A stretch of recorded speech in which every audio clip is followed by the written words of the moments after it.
দেখ মা, তোরা সব পিকনিকে গিয়ে ঝামেলা করিস, তার থেকে বলে এখনই বলতে পিকনিক কি করবি। পিকনিকে যাবো ঠিক আছে, কিন্তু সবার আগে গার্লফ্রেন্ডের নাম্বার গুলো ব্লক লিস্ট করতে হবে। পিকনিকে শুধু হানি সিং এর গান বাজবে না না, মাঝে মাঝে বাচ্চারও গান বাজবে।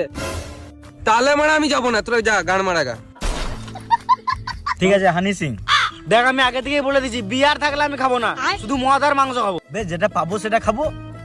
মুরগির মাংস কিন্তু খাবো না, খাসির মাংস খাবো। কত চাঁদা দিছিস? 30 টাকা। গান মায়না বেশি, মুরগির মাংস হবে। গান মারা খাবো। বেশ বস, তোর জন্য একটা ডিম বেশি দেবো। আমি কিন্তু পেট ভরে ভাত খাবো। ভাত খাবো না, শুধু মদ আর মাংস হবে। একটা সব থেকে বেশি ইম্পর্টেন্ট কথা, আমাদের পিকনিকে প্রতিবার এই ডিস্টার্বটাই হয়, রানতে রানতে মেয়ে দেখা হবে না। তাহলে তোর পিকনিক তুই ঘাড়ে ভরে নে।